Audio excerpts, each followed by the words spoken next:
Hi Lana, welcome once again to Lana's Coach. Now, if you're a student and you're wondering which career should you choose, then you are in the right place.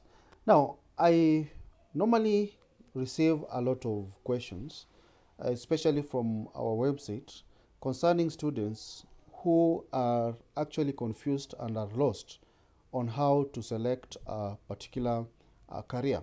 Of course, I agree with them. It's not really easy to choose or select the best career of your choice. And that's why I have crafted or come up with this particular tutorial just to take you through some of the things that you need to look out for when you're selecting a given career of your choice. So, without wasting much time, the first thing that you need to actually look out for is passion and skills. Now, underline the word passion. Now, if you're not passionate or you don't have passion in what you want to do, then you better not do it. So, what is your passion? That's the first question you need to ask yourself. If given a choice, what will you do for you to be happy, right? Now, it's really tough to actually select the best professional path, but the initial stages, such as this, is very, very important because it's the one that is going to motivate you into selecting the right career. If you don't have passion, even waking up in the morning, maybe to go to school, will be a problem, right? But if you select a career that you are passionate about, you'll always just be doing things without being reminded. And it's also something, a source of motivation. So you need to ask yourself what really motivates you into doing what you are doing. So the first thing to undertake or look for when you're selecting a particular career is your passion. Now, number two, you need to set the right goals, right? Ask yourself, what is it that you most desire from your career?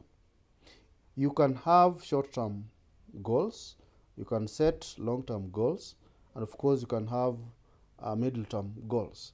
So ensure that you have some clear vision on how you can be able to achieve these particular goals. Like, for example, do you wish to work remotely from your kitchen table or explore the world at your leisure? So that will help you determine which type of a career do you want to pursue, right? How do you envision yourself in the next 5, 10, 15, 20 years, right? So you need to set your goals, and those particular goals will help you align yourself with the right career. Number three, what is your personality? Because personality goes in tandem with the career that you're going to select. So, understanding what makes you unique is just as vital as understanding what you enjoy doing and what you are skilled at, right? So, you might not want to work in customer service or hospitality if you are more of an introvert. That's just an example, right? So, you need to look at your personality when you're selecting the career of your choice. Now, we have some website that offers some free tests on personality, or we refer to them as personality test sites. Allows you to either find out if you are an introvert or an extrovert. So you can always check for these free sites so that at least you know what is your personality. So if you are still around and you find this particular information useful, kindly take a second or two so that you become part of this particular community. Now, number four, your values. What matters most to you in terms of, for example, securing a job, right? So you must decide which values will motivate you to work for your goals, and at the same time, what you need to do to start thinking about them, right? Now, since many of these will feature on your list, may be related to your values, it can be helpful to have it close at hand for this particular activity that you want to pursue, be it a course maybe in medicine, right? Those special things that you hold close to your heart, right, can always make you understand which kind of career you can always pursue. Number five, explore the various career ideas, right? Like, for example, this is about researching on the job market and finding the available careers. And of course, you can narrow down. Like, we have those people who want to work for private sectors, such as maybe the NGOs. There are those ones who are just who wants to work for government, right? So investigate your local. Maybe it could be the county government, national government, or the international employers, and see the job trends that are there, right? Because we don't want a situation. Because as we proceed, you realize that you don't want a situation whereby you'll pick a wrong career. Then once maybe you have invested some time, you find that there are no jobs, right? So you need to explore career ideas at the initial stages. Number six, your potential salary.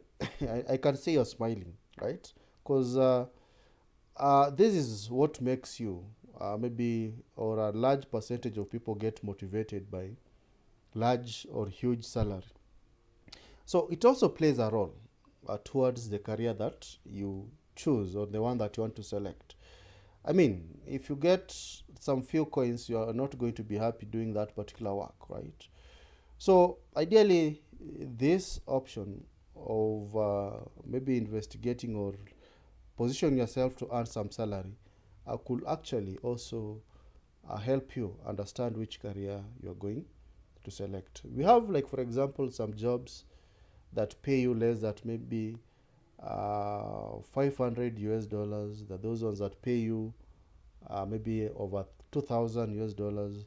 So this could be a trigger to the kind of career that you select. At number seven, your job prospects and outlook. We have also mentioned, we have already mentioned about the various career ideas. Now, when you are settling down to look at the career that you want to select or choose, take some time to look into future. If this particular job is still going to be marketable, for example, are they going to be in demand?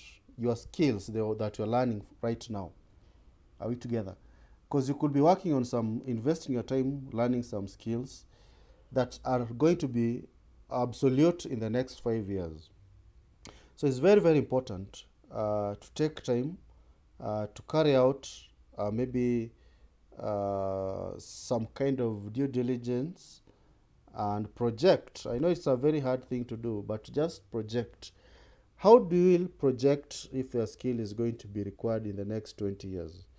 By seeing, looking at the trends. Like in technology, you are rest assured that you will be relevant for quite a while, because people are using computers and all these jobs will be required. Like the artificial intelligence, for example, right? These are things that are now here, blockchain technologies. So that also will inform the kind of career that you will select as a student. Number eight, the cost and training, right? Of course, you need to figure out if you can be able to afford a particular course. In, like, for example, if you want to pursue medicine, if you want to become an engineer, first you have to look if you can be able to meet the cost of these, and vis-a-vis even the training, some extended training that will be required, right? Like, for example, becoming a doctor is one of the occupations that requires quite a number of resources, not only money, but also you need to give it a number of hours, right? Think you need to have 8 years for you to graduate as a doctor. So, do you foresee yourself taking all that time, and can you meet the cost? That will inform you of the career to select. Number nine, we require resources at home and school.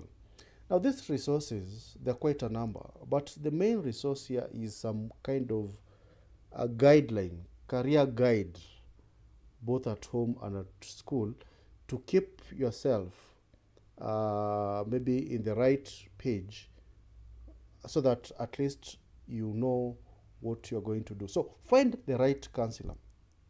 Like, for example, seeking out a conventional, for example, in a person, third party, like school counselor, can also be beneficial.